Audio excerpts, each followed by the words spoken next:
Me revoilà. Je suis à fond là.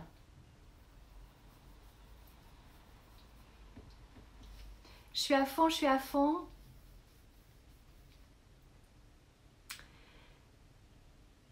Je vois que voilà, vous êtes de retour vous aussi, c'est cool.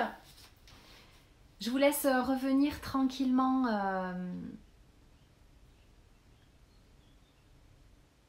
Donc voilà, c'était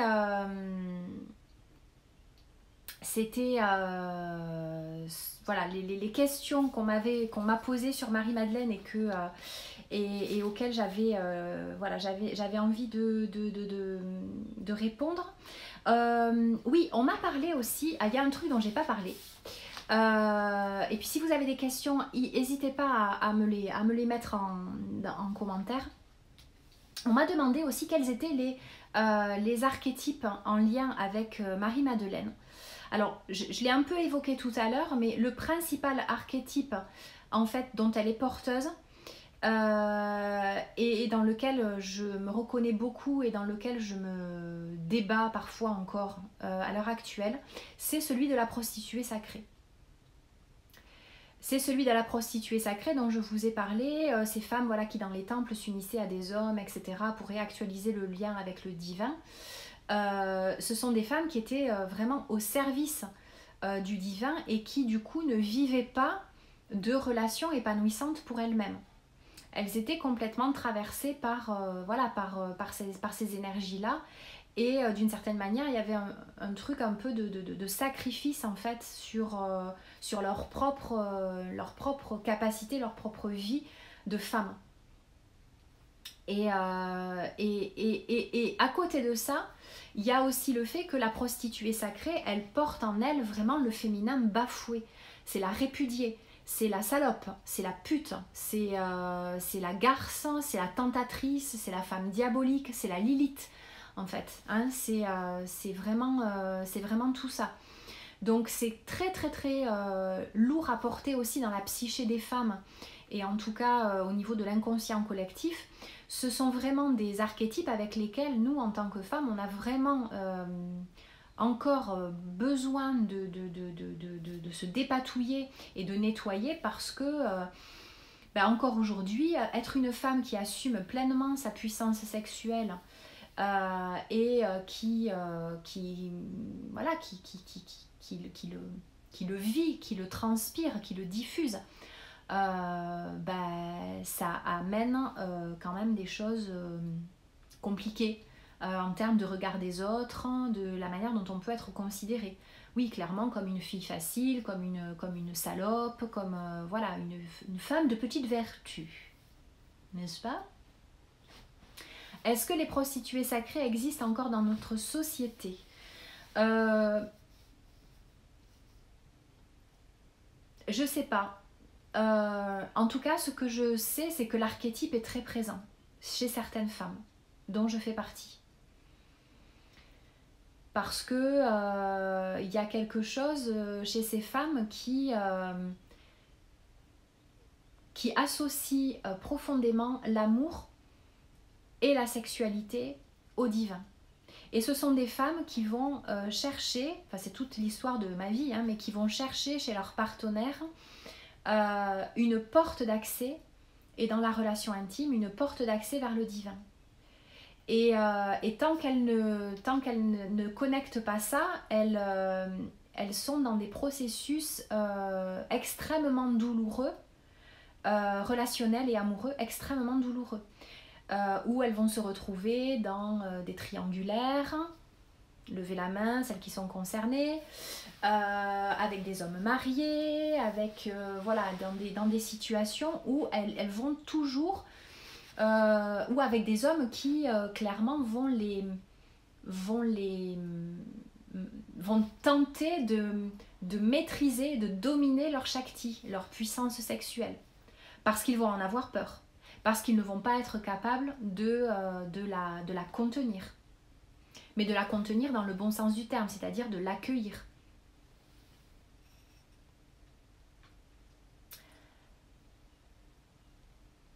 Alors, je regarde un petit peu la suite de vos questions. Est-ce que tu connais les écrits de Christian Doumergue? Oui, et Françoise Gange sur Marie-Madeleine. Oui, j'adore Christian Doumergue. Françoise Gange, je n'ai encore rien lu d'elle, mais Christian Doumergue, c'est quelqu'un que j'aime beaucoup. Et Elodie Mas sur La Voie de la Rose Tantrique, donc avec qui je suis cette formation qui a démarré en janvier.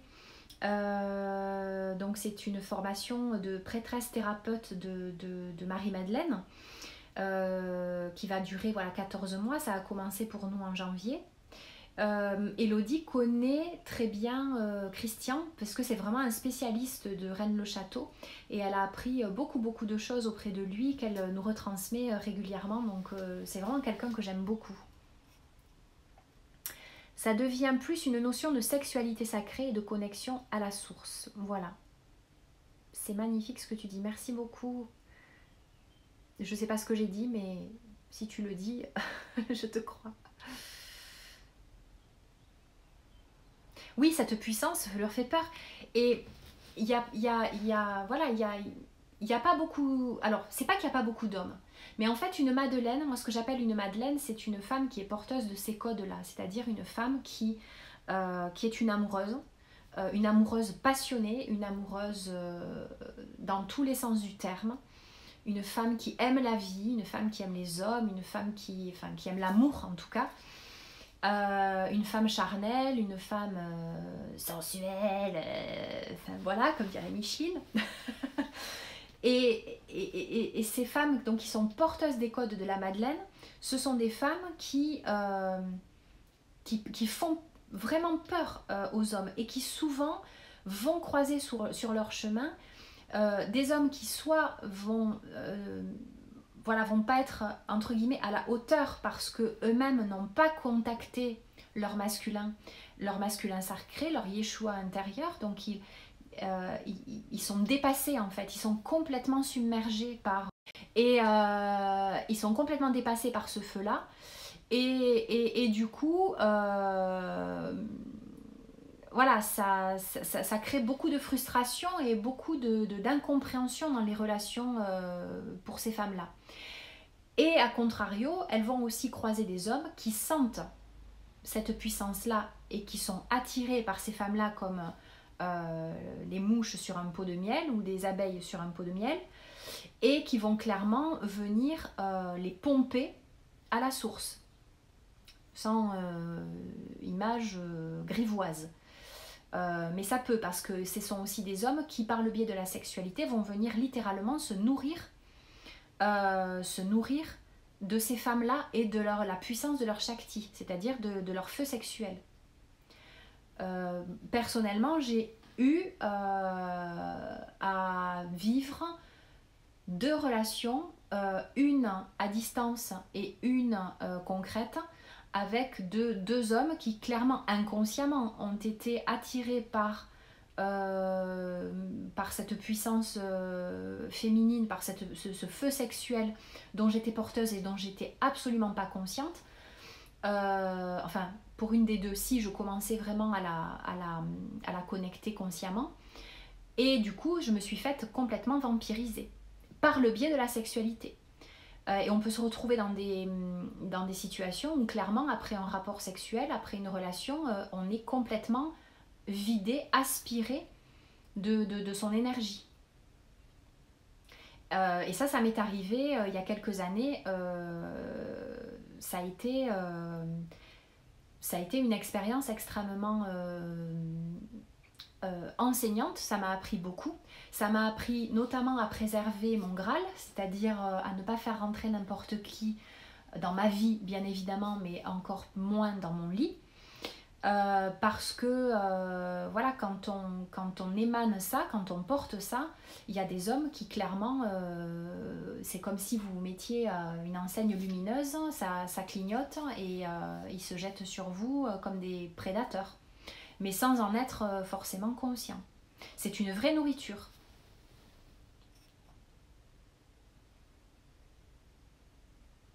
Oui, pas donner à n'importe qui, à n'importe quel homme de nourrir une telle puissance. Oui, et ne pas donner à n'importe quel homme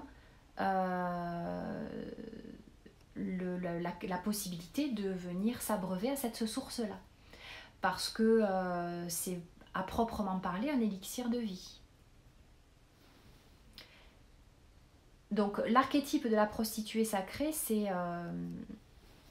vraiment quelque chose de très profond. Moi en tout cas, qui est un archétype qui me suit depuis des années et que voilà, je suis en train petit à petit vraiment de lâcher, mais pour aller contacter quelque chose de moins souffrant, de plus lumineux. Voilà, et maintenant que j'ai la possibilité de vivre une relation avec un homme qui m'accueille pleinement dans ce que je suis et qui, voilà, sur le plan intime aussi, est à même d'encaisser ça et de contenir ça et de le nourrir aussi avec de belles énergies masculines. Ça change beaucoup de choses. Mais c'est parce que aussi moi j'ai fait le boulot de mon côté et que j'ai eu aussi des expériences qui m'ont fait voir le côté obscur de la force, hein, le côté obscur de la Shakti. Tu me fous la chair de poule. Tu m'étonnes, ma chère Aurore, que je te file la chair de poule. Pour ma part, j'ai assumé pleinement ma sexualité grâce à un homme et pouvoir la vivre sans peur, sans tabou, sans jugement, c'est juste magnifique, un corps à corps juste merveilleux. Oui, c'est un vrai cadeau quand on peut vivre ça. Trouver un homme qui n'a pas peur, c'est juste sublime. Ouais. Tu es trop forte, Hélène. Oh, ma petite Amy d'amour. Je te fais de gros bisous. Comment ne pas se faire vampiriser? Ben déjà tout simplement, je veux dire, les hommes qui viennent là en mode prédateur, en mode j'ai faim, j'ai soif, donne-moi à boire de ta Shakti, ceux-là tu les mets à 10 000. C'est-à-dire que on peut se protéger de différentes manières. Déjà physiquement, c'est-à-dire que tu n'entres pas en relation physique concrète avec ces mecs-là. Certains, sans le savoir, et d'autres le font très consciemment, ce que j'appellerais des mages noirs, viennent dans l'astral la nuit, par exemple. Moi, ça m'est arrivé de me faire, pas attaquer, mais de me faire visiter la nuit par des hommes, un homme en particulier qui venait manger, quoi. Donc on a des visites où la nuit on a l'impression qu'il y a quelqu'un qui est là, et qui est là, bien là, quoi. Voilà. Ça fait appel à des techniques de protection énergétique, à des boucliers, qu'on va activer consciemment pour bloquer l'accès, en fait. Bloquer l'accès très concrètement à la source.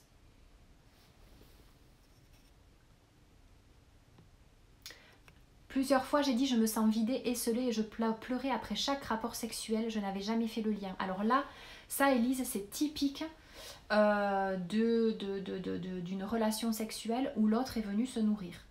Voilà. Alors il l'a peut-être pas fait consciemment, mais normalement après une relation sexuelle épanouissante, on va dire, qui se fait dans l'amour et dans le... Voilà, ce sont des vases communicants. C'est-à-dire qu'après l'amour, tu dois te sentir prête à conquérir le monde, quoi. Enfin, ça doit normalement te remplir, te nourrir, te régénérer. Donc les échanges d'énergie doivent se faire harmonieusement entre les deux partenaires. Si c'est pas le cas, si tu te sens triste, si tu as envie de pleurer, si tu te sens vidée, c'est que tu t'es faite pomper, au sens énergétique du terme. Comment trouver un homme respectueux de sa puissance? Eh bien tout simplement en étant toi-même respectueuse de ta propre puissance à toi. Ça fait appel au masculin que les femmes doivent développer, c'est-à-dire qu'elles doivent être les gardiennes de leur propre Graal. Elles doivent être les chevaliers, les chevalières de leur propre temple.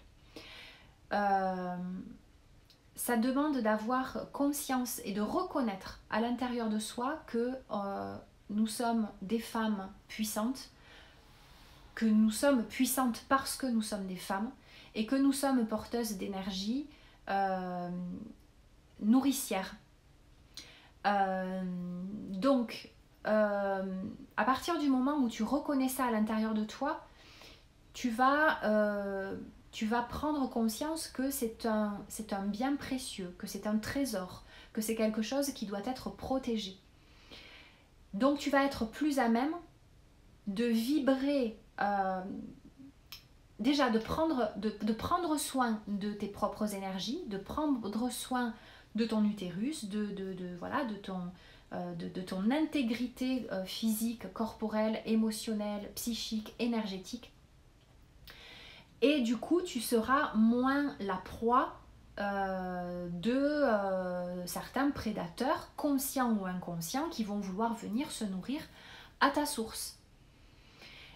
Donc à partir de là, quand tu es capable de faire le job pour toi-même et de te protéger toi-même, tu vas attirer au bout d'un moment des hommes qui... J'ai pas déconnecté mon alarme, donc du coup ça fait que sonner toutes les 10 minutes. Donc tu vas être plus à même de protéger ton propre Graal, et les hommes que tu vas attirer à toi vont, par effet de résonance vibratoire, être eux-mêmes beaucoup plus respectueux de nature, de ton intégrité. Voilà, apparemment ça résonne pour pas mal d'entre vous, hein, cette histoire d'être la proie de certaines énergies, en tout cas masculines, qui peuvent venir se nourrir. Comment activer ces boucliers ? Comment activer ces boucliers ? Tout simplement, tu fais la demande, hein, c'est-à-dire que tu visualises par la visualisation. Hein, ce sont des techniques de visualisation mentale, en fait. Hein. Tu visualises un bouclier de lumière autour de toi. Tu peux faire appel à l'archange Michael, qui est un très très bon protecteur des femmes. Moi personnellement j'aime bien faire appel aussi à Thoth et à Anubis, qui sont deux gardiens que j'apprécie beaucoup des énergies féminines. Donc après c'est à chacun, chacune d'avoir ses guides, ses ressources, ses archétypes et les énergies avec lesquelles on se sent en connexion et auxquelles on va vouloir faire appel. On peut utiliser des pierres, on peut utiliser des huiles essentielles, on peut utiliser des élixirs. Et on peut utiliser la visualisation. Après c'est une histoire aussi de discernement énergétique et vibratoire, c'est-à-dire arriver à sentir aussi qu'il y a quelque chose qui ne t'appartient pas et qui à un moment donné vient frapper à la porte. Voilà, et c'est souvent la nuit que ça se manifeste. Donc là, faut pas hésiter à visualiser un bouclier, vraiment un bouclier de lumière autour de vous. Moi j'aime aussi utiliser les arcanes du tarot parce que c'est ce que je connais, c'est ce qui me parle. Donc je m'imagine aussi souvent dans une mandorle à la manière de l'arcane du monde, et qui est un bouclier vraiment énergétique très très efficace. Donc je me mets dans la carte, en fait, je m'imagine être à l'intérieur de la mandorle du monde, et c'est un bouclier très très efficace. Oui, après un rapport, si on se sent triste ou mal, même si le partenaire est génial, il peut y avoir toutes les mémoires douloureuses qu'on porte aussi, celles de nos lignées familiales de femmes. Oui, ça c'est aussi quelque chose qui peut s'activer au cours de n'importe quelle relation amoureuse, où la sexualité va aussi être le terrain propice pour venir libérer des mémoires en souffrance en lien avec l'inconscient collectif des femmes, qui est un inconscient collectif extrêmement chargé, hein, de mémoire d'abus, de viol, de prise de pouvoir, etc. Donc c'est pour ça que Marie-Madeleine aujourd'hui c'est aussi une énergie, un archétype qui est extrêmement précieux pour toutes les femmes. Parce que quand je parlais tout à l'heure du fait qu'elle vient restaurer notre innocence érotique, c'est que elle nous rend, vraiment, elle nous redonne le droit, qui est un droit de naissance, le droit à jouir. Et quand je dis à jouir, je ne parle pas que d'orgasme et de sexualité, je parle du fait que nous sommes des êtres de plaisir. Voilà, les femmes, nous sommes les seuls êtres humains voilà, à avoir un clitoris qui est uniquement dédié au plaisir. Alors ça, si c'est pas une preuve tangible de cette innocence érotique là, je vois pas ce qu'il nous faut, quoi. Les œufs de yoni peuvent-ils nous aider à guérir ces blessures émotionnelles liées à d'anciennes relations? Oui, tout à fait, les œufs de yoni, mais aussi les bâtons de yoni. Les bâtons de yoni, moi j'ai fait l'acquisition il n'y a pas très longtemps d'un bâton de yoni en obsidienne. Je vais vous le montrer. Hop.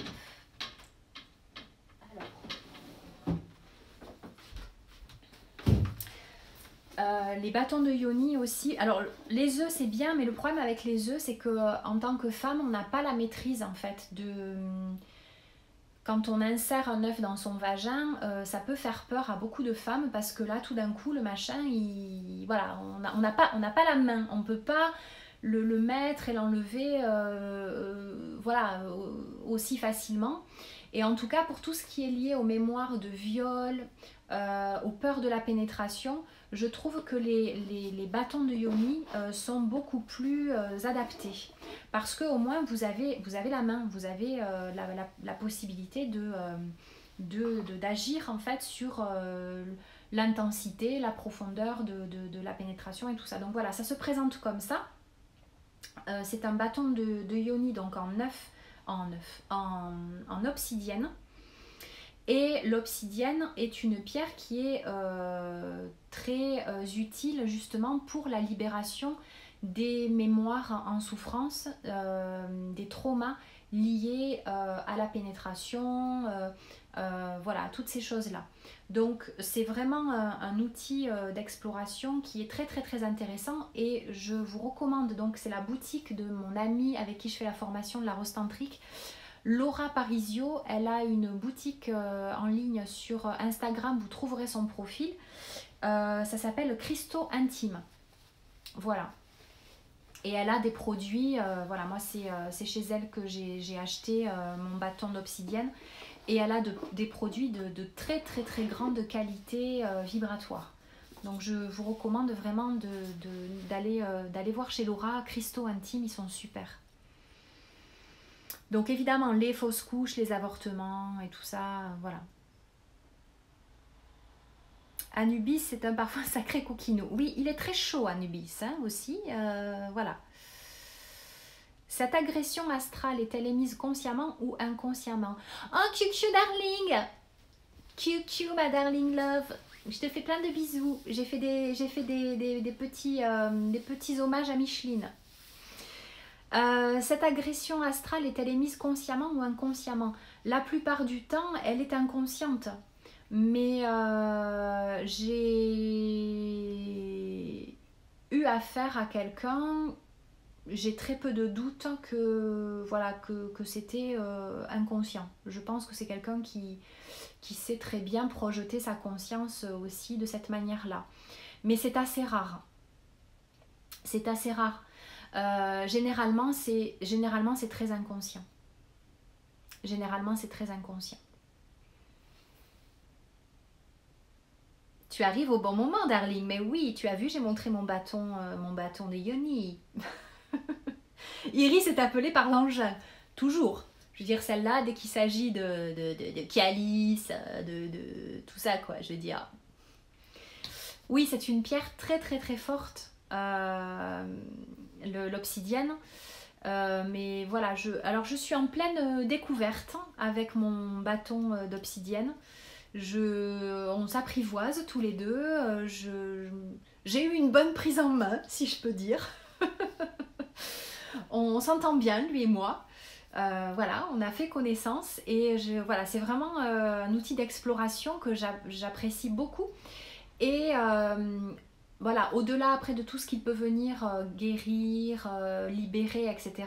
Moi, c'est pas tant pour ça que je l'ai utilisé, enfin que je l'ai commandé, parce que voilà, au niveau des mémoires en souffrance, ça va. Je pense que ça va maintenant, c'est libéré.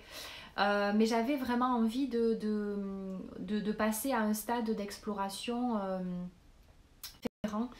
Voilà, autour aussi de l'éjaculation féminine et tout ça. Donc je suis en cours de travaux pratiques. Voilà.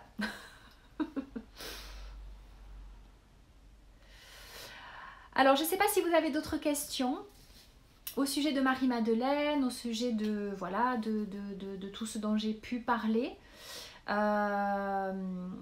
Si vous n'avez pas d'autres questions, ben, ma foi, on peut aussi s'arrêter là et je pourrais refaire un live à un autre moment. Mais voilà, dites-moi si tu lui as donné un petit nom. Ah oui, à mon bâton. Non, je ne l'ai pas encore baptisé.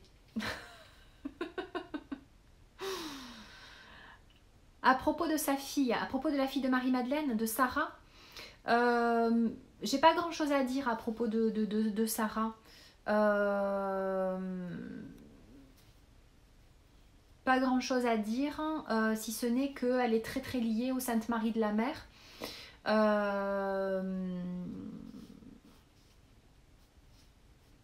Ça dépend, qu'est-ce que tu veux savoir? Que penses-tu des femmes qui ont eu du mal à accéder à l'orgasme dans ses premiers rapports? Mémoire à épurer. Oui. Mémoire à épurer, mais peut-être pas. C'est peut-être aussi tout simplement que, tu sais, dans des premiers rapports, avoir un orgasme dès les premiers rapports, c'est quand même un peu ambitieux. Alors ça peut arriver, mais en général, le chemin vers l'orgasme, c'est quand même, surtout dans les tout premiers rapports, déjà, quand on démarre une relation avec quelqu'un, c'est pas toujours évident d'avoir un orgasme dès le début parce qu'on apprend à se connaître et tout ça. Et puis, alors ça peut être effectivement ce que tu évoques, le fait qu'il y ait des mémoires à épurer, mais ça peut tout simplement être le fait que voilà, on a besoin de temps aussi tout simplement pour trouver le chemin vers l'orgasme. J'ai pris mon obsidienne pour regarder ton live, c'est un signe. Ma belle Carole, je crois qu'on est connecté. Peux-tu redonner le nom du site pour les pierres? Alors c'est Cristaux Intime, tout simplement. Voilà, Cristaux Intime, Laura Parisio, thérapeute. Ah merci Élise de l'avoir mis dans les commentaires. C'était passionnant, merci Hélène. Oh, merci à toi Lydia, je te fais de gros bisous, une ancienne collègue. Je t'embrasse fort fort fort, j'espère que tu vas bien. Merci Hélène, c'était super intéressant. Ben, merci à tout le monde. Est-ce que Marie-Madeleine a pu influencer ta vie autrement qu'à travers de la sexualité? Oui, elle a influencé ma vie de toute façon dans tous les domaines, c'est-à-dire elle a influencé ma vie dans la vie amoureuse principalement, c'est pas que la sexualité mais dans ma vie amoureuse. Et elle a influencé ma vie tout simplement parce que c'est aussi, elle est aussi une partie intégrante de mon cheminement spirituel et de mon éveil de conscience, en tout cas de ce cheminement vers l'éveil de la conscience. Ah oui, mais c'est Coralie, excuse-moi. Je sais pas pourquoi je t'appelle Élise. Tu disais que Marie-Madeleine avait eu 3 enfants. Sait-on ce qu'ils sont devenus et pourquoi les 2 autres sont moins connus que Sarah? Alors elle aurait eu au moins un fils et une fille. Pourquoi ils sont peu connus, je sais pas. Je sais pas. Je pense que j'en apprendrai plus auprès d'Élodie qui va nous parler, nous a promis de nous parler de la lignée concrète de Yeshua et de Marie-Madeleine. À l'heure actuelle, pour l'instant, j'ai pas de réponse. Merci Aurélie, je te fais de gros bisous. Merci pour ce live génial qui me permet enfin de comprendre les liens entre le tarot, l'Égypte et les Esséniens. Voilà, donc ouais, je sais pas ce que sont devenus les autres enfants de Marie-Madeleine, mais je pense que j'en saurai plus dans les mois à venir. J'arrive à la fin, je regarderai le replay, j'imagine que la thématique était Marie-Madeleine. Oui, oui, oui, c'était ça. Je vais tout mettre en replay et je vais tout mettre sur ma chaîne YouTube aussi. Voilà. Marie-Madeleine est-elle liée à Aphrodite? Oui, oui, oui, bien sûr, elle est liée à Aphrodite parce que de toute façon, les prêtresses d'Ishtar, d'Isis, d'Hathor, d'Aphrodite, ce sont des expressions, des couleurs différentes de la même chose en fait. Mais ce sont des lignées de prêtresses qui sont des prêtresses de l'amour. Donc c'est exactement la même chose, mais avec simplement des couleurs et des cultures différentes. Merci Hélène pour tes réponses et ta douceur. Merci beaucoup Alexandra. Bah écoutez, je suis vraiment très très contente. Après MM, nous avons HH. Alors celle-là, elle est pas mal. Merci beaucoup Aurore. J'adore. Je suis très très heureuse que ça vous ait plu. Le rouge te va très bien. Mais oui, le rouge, c'est la couleur des Madeleines. C'est la couleur de Marie-Madeleine. Oui, les femmes en rouge. Voilà, donc je vous fais des baisers rouges. Voilà, plein de bisous, de roses rouges. Et je vous remercie beaucoup pour votre présence, pour toutes vos questions et nos partages et ces belles interactions. Je vais mettre tout ça en replay sur ma chaîne YouTube. Voilà, si vous avez envie et que vous avez d'autres questions, n'hésitez pas à me les partager en MP. J'aurai peut-être du coup l'occasion de refaire un autre live. En tout cas, je vous fais voilà, de gros bisous. Merci pour tout. Ton dessin en pointillé avance grâce à ton intervention généreuse. Ben, j'en suis ravie. Merci Manon. Gros bisous à tout le monde. Merci et je vous dis à demain. Demain, je serai en live aussi pour parler du masculin et du féminin avec Dimitri. Je referai une annonce demain dans la journée voilà, sur son compte. On parlera du masculin et du féminin. Donc si ça vous intéresse, eh ben, je vous donne rendez-vous là-bas. Et puis sinon, oui, chakra racine, le rouge. Je vous fais de très très gros bisous et je vous dis à très très bientôt. Belle soirée à tous et à bientôt. Merci. Bye bye. Hop.